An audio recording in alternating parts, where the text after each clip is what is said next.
بسم اللہ الرحمن الرحیم۔ السلام علیکم ورحمۃ اللہ وبرکاتہ۔ یرکان پیلا ہو یا کالا، قرآن و حدیث کے مطابق انشاءاللہ العزیز اس کا آسان ترین علاج لے کر حاضر ہے۔ اللہ کریم حضور کی امت میں جتنے بیمار ہیں سبھی کو صحت کامل عطا فرمائے، بالخصوص یرکان کے جتنے مریض ہیں اللہ کریم ان کے لیے آسانیاں پیدا فرمائے۔ یرکان کی دو اقسام ہیں، ایک کالا یرکان ہے اور ایک پیلا یرکان ہے۔ یہ عام سی اقسام اس کی سنی جاتی ہیں، پڑھی جاتی ہیں۔ یاد رکھیں بعض اوقات گرم چیزیں کھانے کے سبب یہ انسانی معدہ جو ہے، انسانی نظام جو اللہ تعالیٰ کا بنایا ہوا ہے، جب بھی قدرت کے نظام کے خلاف بندہ کوئی بھی چیز استعمال کرتا ہے تو پھر اس کا نتیجہ جو ہے وہ سامنے آ جاتا ہے۔ انسان اگر صحیح راستے پہ چل رہا ہے تو اس کا ایک اپنا نتیجہ ہے، اور اگر غلط راستے پہ چل رہا ہے تو اس کا ایک اپنا نتیجہ ہے۔ غلط کاموں کا غلط نتیجہ ہے اور برے کاموں کا برا نتیجہ ہے۔ آپ یہاں پہ یہ بات سمجھیں کہ یرکان کے متعلق بعض حکماء اور بعض ڈاکٹر حضرات کا کہنا ہے کہ یہ بلکہ زیادہ اس میں یہی کہتے ہیں کہ جب یرکان ہو جائے تو یہ گرم چیزوں کی وجہ سے ہوتا ہے، تو اس وقت ٹھنڈی چیزوں کا استعمال کثرت کے ساتھ کیا جائے تو اللہ تعالیٰ اس میں شفا جو ہے وہ عطا فرما دیتا ہے۔ تو یاد رکھیں چیز جو بھی استعمال کی جائے، عموماً ہمارا یہ ذہن ہوتا ہے کہ ہم اگر کوئی بھی بیماری ہو، ہمیں کوئی بھی مسئلہ ہو تو ہم ڈاکٹر کی طرف رجوع کرتے ہیں، روحانی علاج ہم کم کرتے ہیں، ڈاکٹروں کی طرف ہمارا رجوع زیادہ ہوتا ہے۔ اگر ہم اپنا عقیدہ اور یقین اللہ کی اس کتاب پر، کلام اللہ پر اگر ہم اپنا عقیدہ اور یقین جو ہے وہ صحیح معنوں میں رکھ لیں تو قرآن شفا ہے۔ وَهُدًى لِّلنَّاسِ شِفَاءٌ وَرَحْمَةٌ لِّلْمُؤْمِنِينَ، تو یہ جو قرآن ہے یہ شفا ہے، ہدایت ہے۔ قرآن شفا کس کے لیے ہے؟ یقین اور عقیدہ اگر آپ کا پختہ ہے تو اللہ کریم اس پہ شفا عطا فرما دیتا ہے۔ قرآن پڑھ کر دم کرنا، قرآن کی صورتیں پڑھنا، مختلف آیات بینات کا ورد کر کے دم کرنا، یہ سرکار صلی اللہ تعالیٰ علیہ وسلم اور حضور کے صحابہ کرام رضوان اللہ علیہ مجمعین کا طریقہ رہا۔ حضور علیہ السلام سورہ فلق اور سورۃ الناس کا دم فرماتے۔ ام المومنین عائشہ صدیقہ طیبہ رضی اللہ تعالیٰ عنہ سے یہ مروی ہے، کئی احادیث ملتی ہیں کہ حضور علیہ السلام اگر خود پہ بھی ضرورت محسوس ہوتی تو حضور کیسے فرماتے؟ حضور اپنے ہاتھوں پہ دم فرماتے، دم فرما کر اپنے جسم مبارک پہ اس کو پھیر لیا کرتے۔ صحابہ کرام رضوان اللہ تعالیٰ علیہ مجمعین دم فرماتے۔ ایک مرتبہ ایسا ہوا کچھ صحابہ کرام رضوان اللہ تعالیٰ علیہ مجمعین کسی سفر پہ جا رہے تھے تو راستے میں کسی جگہ پہ یہ شور اٹھا کہ فلاں علاقے والے ہیں یا فلاں بستی۔ صحابہ کرام رضوان اللہ تعالیٰ علیہ مجمعین کو پتہ چلا کہ ان میں سے کسی کو بچھو نے جو ہے وہ ڈنگ کر دیا ہے۔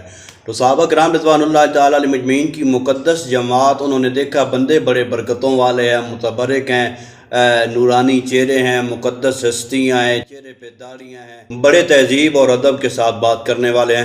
تو ان گاؤں والوں نے پوچھا تم میں سے کوئی ایسا شخص ہو جو اس کا علاج کر سکے؟ تو صحابہ کرام رضوان اللہ علیہ اجمعین نے میں سے ایک صحابی نے کیا کیا کہ اس کو، یعنی کہ جس کو بچھو نے ڈنگ کیا تھا، اس کو سورہ فاتح شریف پڑھ کر دم کر دی۔ اللہ تبارک و تعالیٰ نے اس کی برکت سے اس کی کوئی شفا تھا۔ تو بعد میں صحابہ کرام رضوان اللہ تعالیٰ علیہ مجمعین نے بطور اجرت ایک بکری ان سے لی تھی۔ تو حضور علیہ السلام کی بارگاہ میں معاملہ عرض کیا گیا، یا رسول اللہ یوں معاملہ ہوا ہے، ان کو کسی کو بچھو نے ڈنگ کر لیا تھا تو فلاں صحابی نے دم کیا ہے، تو یا رسول اللہ انہوں نے بطور بکری جو ہے وہ اجرت انہوں نے دی ہے تو وہ سبھی میں تقسیم۔ حضور نے فرمایا اس میں میرا حصہ کہاں ہے؟ یہ حضور علیہ السلام نے چار فرمایا۔ حدیث پاک کا مفہوم یہ ہے کہ ان میں سے میرا حصہ کہاں ہے؟ تو عرض کرنے کا مقصد یہ ہے کہ صحابہ کرام رضوان اللہ تعالی مجمعین سے اور حضور علیہ السلام کی ذات والا صفات سے یہ بات ثابت ہے کہ قرآن پڑھ کر، قرآن کی صورتیں، مختلف آیات بینات آپ پڑھ کر اس کو دم کر دیں، اللہ تعالیٰ شفا عطا کرنے والا ہے، شفا عطا فرما دیتا ہے۔ اس سے پہلے بھی میں کئی مرتبہ یاد کر چکا ہوں کہ ہمارے ہاں جو بتایا جاتا ہے نا بھائی اتنی دفعہ پڑھنا ہے، فلاں سورت کو اتنی دفعہ پڑھنا ہے یا فلاں آیات کو اتنی دفعہ پڑھنا ہے، قرآن و سنت سے تو یہ ثابت نہیں ہے کہ اتنی دفعہ آیت کو پڑھا جائے۔ کہیں حدیث میں نہیں آیا ہے سورہ فلق کو 11 مرتبہ پڑھا جائے یا سورہ ناس کو 11 مرتبہ پڑھا جائے یا آیت کریمہ کو 2100 مرتبہ پڑھا جائے یا اتنی 1000 مرتبہ۔ اس کی کیا وجہ ہے کہ ہمارے ہاں یہ زیادہ پڑھائی جاتی ہے؟ تو یاد رکھیں وہ زبانیں مقدس تھی، ان زبانوں سے کبھی غیبت، چغلی، جھوٹ یہ نہیں ہوا تھا، ان دلوں میں کبھی بدگمانی، حسد یہ چیزیں نہیں آئی تھی۔ وہ ظاہر و باطن کے حوالہ سے بالکل پاکیزہ ہستیاں تھیں، پاکیزہ نفوس قدسیہ تھی، کیونکہ ان کو معلم ایسا ملا تھا، ان کو معلم ایسا ملا تھا جن کی شان یہ ہے وَيُزَكِّيهِمْ وَيُعَلِّمُهُمُ الْكِتَابَ وَالْحِكْمَةَ۔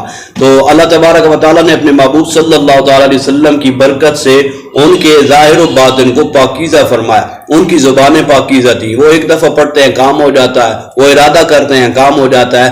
ہمارے ہاں پڑھنے کی ضرورت اس لیے ہے کہ ہمارا یہ بار بار پڑھنا گناہوں کی معافی کا ذریعہ ہے۔ ہم اپنے گناہوں سے معافی مانگیں، اپنے گناہوں سے توبہ کریں۔ بار بار جب پڑھا جا رہا ہے، تکرار کی جا رہی ہے، زیادہ مرتبہ پڑھا جاتا ہے، اللہ کریم اپنے محبوب کا صدقہ رحم فرما دیتا ہے اور اس میں شفا جو ہے اللہ کریم عطا فرما دیتا ہے۔ اب مسئلہ میں عرض کرتا چلوں، یہ بات بتاتا چلوں یرکان کے حوالہ سے۔ اگر کسی کو یرکان پیلا ہے یا کالا ہے تو آپ نے کام کیا کرنا ہے؟ میں ایک اپنا تجربے کے طور پر میں عرض کرتا چلوں، آپ ایسا کریں کہ ایک مٹی کا برتن لے لیں، مٹی کا برتن لے لیں، اس میں رات کے وقت تھوڑی سی املی اور آلو بخارا جو ہے خشک، یہ پنسار سے مل جاتا ہے، وہ آپ بھگو کے رکھ دیں۔ صبح نہار منہ نماز فجر کے بعد آپ سورہ بینہ یہ 7 مرتبہ اول آ کے درود ابراہیمی شریف پڑھ لیجیے۔ سورہ بینہ یہ 30واں پارہ میں موجود ہے۔ لم یکن الذین کفروا من اہل الکتاب والمشرکین منفکین حتی تأتیہم البینہ، یہ سورہ مبارک آپ نے مکمل پڑھنی ہے۔ 7 مرتبہ آپ سورہ مبارکہ کو پڑھیں، اول آ کے درود ابراہیمی 3 یا 5 یا 7 مرتبہ پڑھ لیں، اور جو رات کو آپ نے آلو بخارا اور املی جو ہے وہ بھگو کر رکھی تھی، وہ پانی علیحدہ کر کے اس پانی کے اوپر دم کر دیں، یعنی سارے مکمل نہ کریں بلکہ پانی کو علیحدہ کر لیں، اس پانی کے اوپر دم کر لیں، آپ نے وہ پانی پی لینا ہے انشاءاللہ العزیز۔ اللہ نے چاہا دیسی نسخہ کے اعتبار سے بھی یہ اعلیٰ ہے چیز املی اور آلو بخارا، اور اللہ نے چاہا تو اس سورہ مبارکہ کی برکت سے مالک ضرور شفا عطا فرمائے گا۔ آپ یہ کام خود کر سکتے ہیں، اپنے کسی دوست سے کروا لیں، اپنے محلے کے امام مسجد صاحب ہیں آپ ان سے کروا لیں، یعنی سورہ بینہ آپ ان سے پڑھوا لیں، خود پڑھ سکتے ہیں، گھر میں کوئی بڑا ہے آپ اس سے پڑھوا سکتے ہیں۔ جہاں تک ممکن ہو سکے اس پیغام کو شیئر کریں۔ اللہ کریم حضور علیہ الصلوۃ والسلام کی واللیل زلفوں کا صدقہ، قرآن کریم کی مقدس آیات بینات کا صدقہ، مالک سبھی کو شفاء کاملہ عطا فرمائے، اور جتنے بھی اس مرض میں مبتلا ہیں اللہ کریم ان کے مرض کو دور کر کے ان کے علاج کو ان کے لیے شفا کا ذریعہ بنائے۔ آمین ثم آمین۔